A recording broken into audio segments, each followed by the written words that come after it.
विष्णवे नमः। जनवरी की शुरुआत पौष माह के शुक्ल पक्ष की एकादशी से हो रही है। इसे पुत्रदा एकादशी भी कहा जाता है। पुत्रदा एकादशी का शुभ पर्व भगवान श्री कृष्ण के बाल स्वरूप आपके प्यारे लड्डू गोपाल नटखट कन्हैया और भगवान विष्णु को समर्पित है। इसीलिए हर गर्भवती माता पुत्रदा एकादशी की व्रत कथा ध्यान देकर एकाग्र चित्त के साथ जरूर सुने। शिशु में उतरेंगे आध्यात्मिकता के गुण।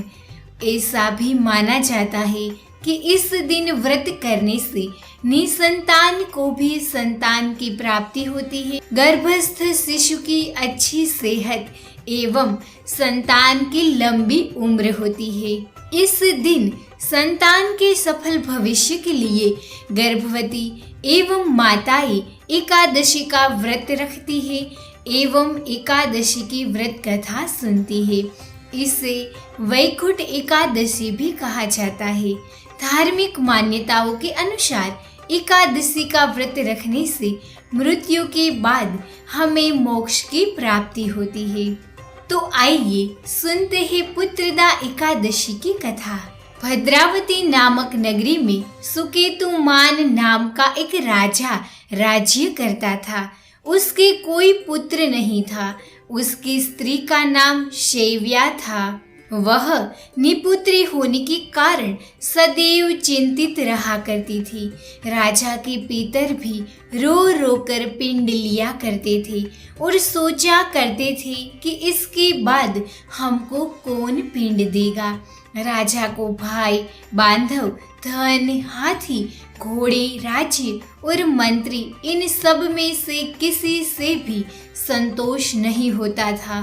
वह सदैव यही विचार करता था कि मेरे मरने के बाद मुझको कौन पिंडदान करेगा।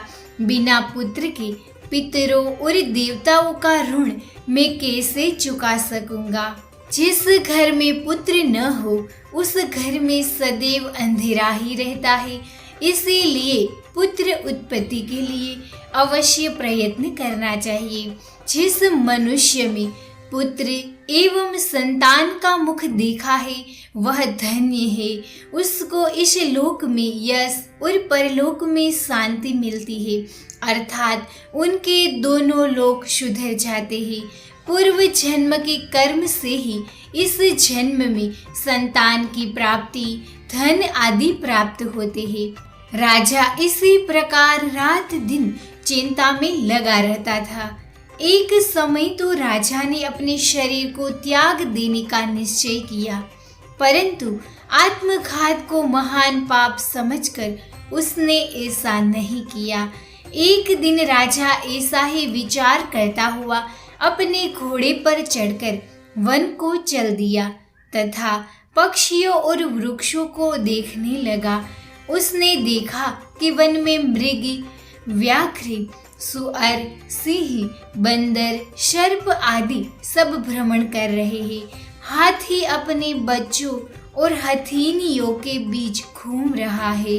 इस वन में कहीं तो गीदड़ अपने कर्कश स्वर में बोल रहे हैं, कहीं उल्लू ध्वनि कर रहे हैं। वन के दृश्यों को देखकर राजा सोच विचार में लग गया।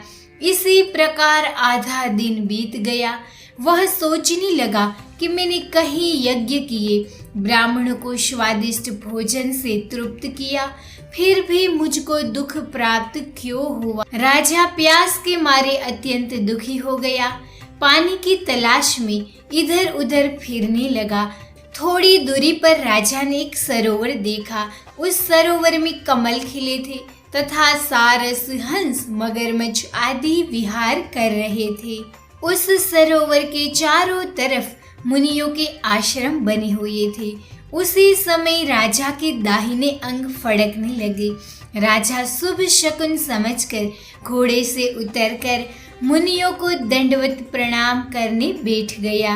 राजा को देखकर मुनियों ने कहा, हे राजन, हम तुमसे अत्यंत प्रसन्न हैं। तुम्हारी क्या इच्छा है सो हमें कहो। राजा ने पूछा, महाराज आप कौन हैं? और किसी लिए यहाँ आए हैं, कृपा करके हमें बताइए। मुनि कहने लगे, हे राजन, आज संतान देने वाली पुत्रदा एकादशी है। हम लोग विश्व देव हैं, इस सरोवर में स्नान करने के लिए आए हैं। यह सुनकर राजा कहने लगा, महाराज, मेरे भी कोई संतान नहीं है। यदि आप मुझ पर प्रसन्न हैं तो एक पुत्र का वरदान दीजिए। मुनि बोले, हे राजन, आज पुत्रदा एकादशी है, आप अवश्य ही इसका व्रत करें। भगवान की कृपा से अवश्य ही आपके घर में पुत्र होगा। मुनि के वचनों को सुनकर राजा ने उसी दिन एकादशी का व्रत किया, द्वादशी को उसका पारण किया। इसके पश्चात मुनियों को प्रणाम करके महल में वापस आ गया। कुछ समय बीतने के बाद रानी ने गर्भ धारण किया। 9 महीने के पश्चात उनके यहाँ एक पुत्र हुआ। वह राजकुमार अत्यंत शूरवीर, यशस्वी और प्रजापालक हुआ। भगवान श्री कृष्ण ने कहा, हे राजन, पुत्र की प्राप्ति के लिए पुत्रदा एकादशी का व्रत करना चाहिए। जो मनुष्य इस महात्म्य को पढ़ता है या सुनता है, उसे अंत में स्वर्ग की प्राप्ति होती है। आप पुत्रदा एकादशी के दिन संतान गोपाल मंत्र जरूर सुने, इससे आपको बहुत ही लाभ प्रदान होगा।